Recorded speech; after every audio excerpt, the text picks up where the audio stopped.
Assalamualaikum Ibu. Waalaikumsalam. Selamat pagi. Perkenalkan, saya Aurel Aziza yang bekerja di sini dari jam 8 sampai jam 2 siang.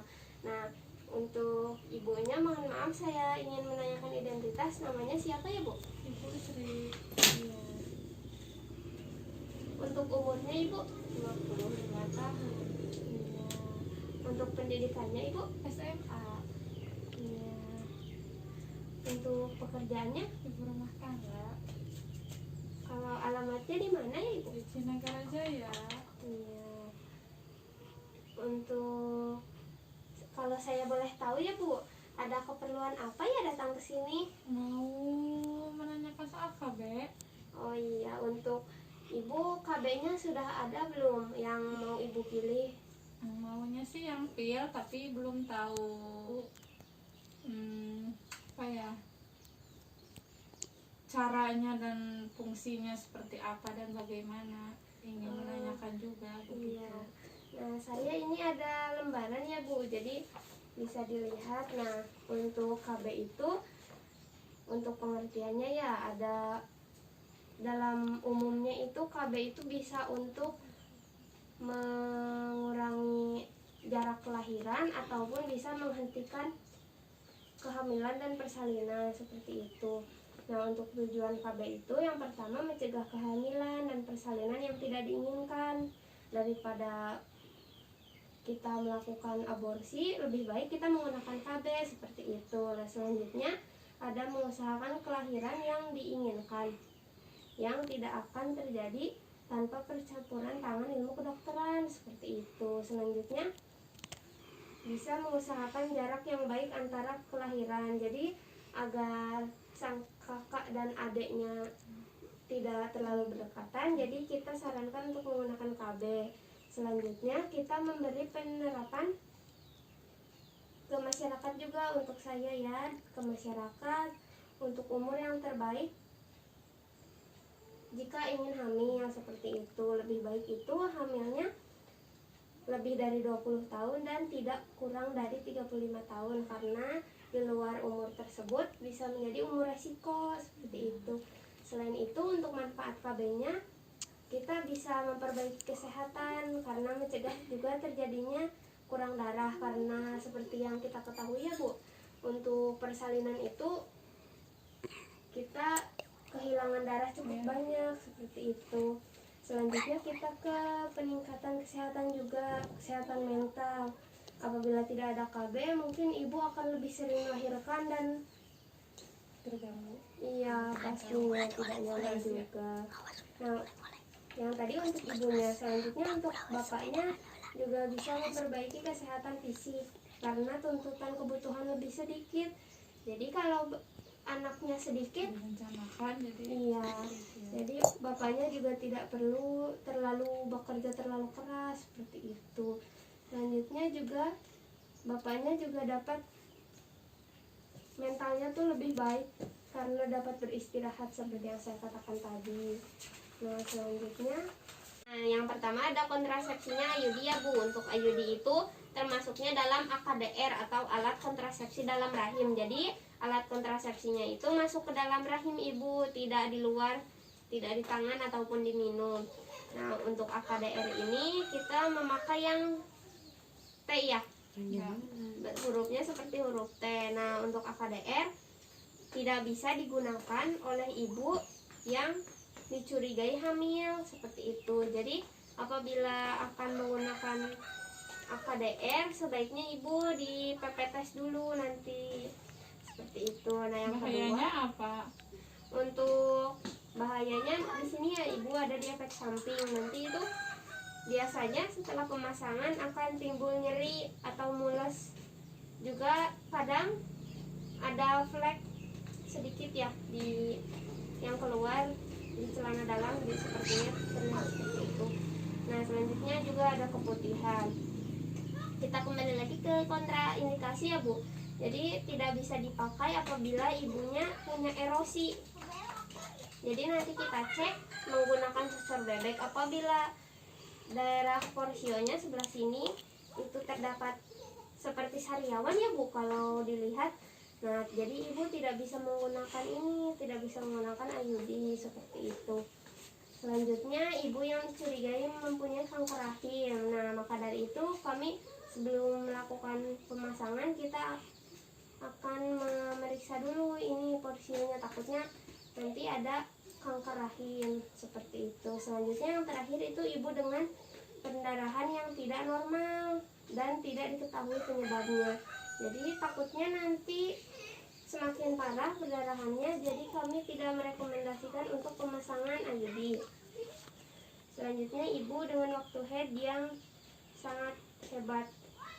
Apabila headnya banyak, ibu tidak direkomendasikan juga, takutnya nanti lebih parah juga seperti itu. Selanjutnya ibu yang pernah hamil di luar kandungan seperti hamil anggur seperti itu. Nah, nanti ibu tidak bisa juga memasang IUD. Selanjutnya alergi tembaga, karena IUD itu memiliki tembaga ibu di ujung-ujungnya sini seperti itu. Selanjutnya untuk keuntungannya ya bu, praktis, sekali pasang sudah selesai. Selanjutnya ekonomis juga, jadi ibu tidak perlu setiap bulan pasang KB karena IUD ini bisa lebih dari 5 tahun, yaitu 8 tahun. Mudah juga dikontrol, apabila tidak nyaman dapat kontrol seperti itu. Selanjutnya aman juga untuk jangka panjang seperti yang saya sebutkan tadi ya bu, bertahannya sangat lama seperti itu. Tapi ada yang hamil kalau menggunakan IUD itu kenapa? Nah, untuk IUD yang gagal itu bisa jadi IUD-nya tidak masuk ke sini bu, ke pojok-pojok. Ya kan banyak kejadian yang pakai IUD tapi hamil seperti itu. Jadi banyak yang ketakutan juga yang menggunakan IUD. Iya, maka dari itu untuk IUD lebih direkomendasikannya itu ke pusat kesehatan yang lebih tinggi ya ibu untuk IUD, karena kan IUD butuh ketepatan dan akurat. Pemasangannya. Iya, seperti itu. Takutnya nanti IUD-nya tidak pas masuknya ke sini, atau kurang masuk, ataupun miring dan yang lain sebagainya seperti itu. Apakah ibu sudah paham ibu? Ya, untuk selanjutnya ada pil KB ya bu. Pil KB mungkin ibu juga sudah tahu. Nah, pil KB itu isinya ada hormon estrogen sama progesteron. Nah, digunakannya itu mencegah kehamilannya karena untuk dia tuh berfungsi mengentalkan lendir di mulut rahim di sebelah sini, di mulut rahim. Jadi saat berhubungan, sperma dari suami ibu itu tidak masuk ke dalam rahim seperti itu. Nah, untuk KB itu sebaiknya tidak digunakan ya bu saat ibu sedang menyusui. Selanjutnya karena ibu pernah mengidap penyakit kuning, karena dia mengandung hormon ya seperti yang saya sebutkan tadi. Selanjutnya ibu yang mengandung tumor, takutnya tumornya semakin membesar. Selanjutnya kelainan jantung, varises berat, perdarahan yang tidak diketahui, hipertensi, penyakit gondok, dan migrain. Namun untuk keuntungannya sangat mudah sekali bu, cocok untuk pasangan yang baru menikah seperti itu. Nah, untuk efek sampingnya perdarahan, suka ada fat juga ya bu. Nah, untuk berat badannya itu naik dikarenakan tadi ada hormonnya, jadi berat badannya bisa naik. Selanjutnya pusing, mual, muntah, dan perubahan libido seperti itu. Jadi untuk pil KB ini bisa merubah bentuk badan juga karena dia memiliki hormon. Nah, maka dari itu untuk KB-KB yang mengandung hormon itu tidak disarankan untuk ibu yang mengalami hipertensi atau darah tinggi ya bu, yang tekanan darahnya lebih dari 180, dikarenakan takutnya efek samping yang timbul itu seperti pusing dan mual muntahnya itu lebih parah lagi ya. Selanjutnya untuk KB suntik ya bu, KB suntik itu obat suntiknya yang disuntikan ke tubuh ibu. Untuk tempatnya itu biasanya di bokong ya bu. Nah, itu karena ada ototnya, jadi disuntikan ke dalam otot yang ada di bokong ibu. Untuk KB suntik juga sama, untuk mengentalkan lendir di leher rahim seperti itu. Namun untuk kontraindikasinya juga sama seperti pil KB. Ada yang ibu yang disangka hamil, ibu yang dengan perdarahan yang banyak dan tidak diketahui sifatnya, penyebabnya, lalu mengidap tumor, mempunyai penyakit jantung, hipertensi, kencing manis, dan paru-paru.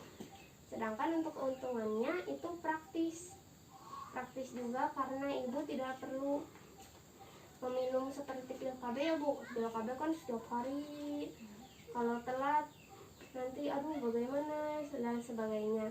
Selanjutnya kita ke efektif, karena KB suntik cukup efektif dalam mengatur persalinan juga. Nah, aman juga dan cocok untuk para ibu yang menyusui seperti itu. Namun ada efek sampingnya juga seperti terlambat atau tidak mendapatkan head, perdarahan di luar head, keputihan, ada jerawat, libidonya menurun, ataupun perubahan berat badan seperti itu. Mungkin untuk perubahan antara pil KB dan suntik itu tidak beda jauh ya bu, karena sama-sama mengandung hormon seperti itu. Apakah paham ibu? Nah, selanjutnya kita ke susuk KB. Nah, untuk susuk ibu tahu belum? Susuk itu seperti apa susuk KB? Oh iya, baik. Nah, untuk susuk KB itu ada alat seperti batang ibu. Nah, batangnya itu ada yang 2, ada yang 5. Nah, ini dimasukkannya itu ke bawah kulit, biasanya di lengan. Iya, bisa lengan kanan ataupun lengan kiri. Nah, dia juga mempunyai hormon, jadi menebalkan lendir yang ada di leher rahim. Selanjutnya kita ke kontraindikasi. Untuk susuk itu tidak bisa digunakan apabila ibunya disangka hamil ataupun dengan perdarahan yang tidak diketahui, ibu yang mengidap tumor, dan ibu yang mengidap penyakit jantung, hipertensi, dan kencing manis seperti itu. Kurang lebihnya mirip-mirip seperti KB-KB hormon yang tadi ya bu. Nah, selanjutnya juga sedang menyusui. Untuk keuntungannya praktis dan efektif karena bisa bertahan sampai 5 tahun untuk yang 5 batang, dan untuk yang 2 batang itu biasanya sampai 3 tahun. Namun untuk efek sampingnya tidak dapat head, perdarahan, timbul jerawat, mual, berat badan menurun, migrain, dan libidonya juga menurun seperti itu. Apakah sudah paham ibu? Iya. Selanjutnya kita ke kondom ya. Ini kondom untuk bapaknya, untuk suami. Nah, kondom itu termasuknya itu ke KB barier, jadi sebagai pelindung secara langsung terlihat seperti itu. Nah, kondom itu seperti yang ibu tahu mungkin dari karet ya, tipis. Nah, biasanya digunakan laki-laki agar menghalangi masuknya sperma ke dalam rahim. Untuk keuntungannya itu praktis dan cukup efektif karena kondom itu bisa sekali pakai lalu langsung dibuang. Iya, sederhana juga, tidak ribet ya bu, karena tersedia di toko-toko seperti minimarket seperti itu. Nah, dapat memberi perlindungan penyakit kelamin juga. Jadi apabila ibu takut ataupun suami memiliki riwayat infeksi menular seksual, jadi dapat menggunakan kondom agar melindungi diri ibu seperti itu. Selanjutnya, dengan menggunakan kondom, suami ibu juga berarti dia ikut andil dalam penggunaan KB seperti itu. Namun efek sampingnya kondomnya itu nanti dapat bocor atau robek saat digunakan, sehingga efektivitasnya jadi berkurang. Dan selanjutnya wanita mengeluh keputihan yang banyak dan amat berbau. Selanjutnya terjadi infeksi ringan karena mungkin kulit dan karet itu berbeda ya, jadi kemungkinan ada infeksi seperti itu. Selanjutnya sering mengeluh terhadap karet. Nah, yang dilaporkan kondom tertinggal di dalam vagina. Nah, untuk yang tertinggal itu mungkin karena ukurannya tidak pas ya Bu. Iya. Selanjutnya juga ada Bu yang cara sederhana. Cara sederhana ini tidak memerlukan kondom ataupun obat-obatan lain. Nah, yang pertama itu yang sistem kalender. Nah, kalender itu pantang berhubungan, namun dianjurkan beberapa hari sebelum dan sesudah sesuai dengan perhitungan kalender. Jadi untuk kalender ini Ibu dilihat suburnya kapan dan yang lain sebagainya. Untuk keuntungannya cocok untuk wanita yang siklus haidnya teratur. Namun untuk yang siklus haidnya tidak teratur, ini tidak disarankan, takutnya salah perkiraan seperti itu.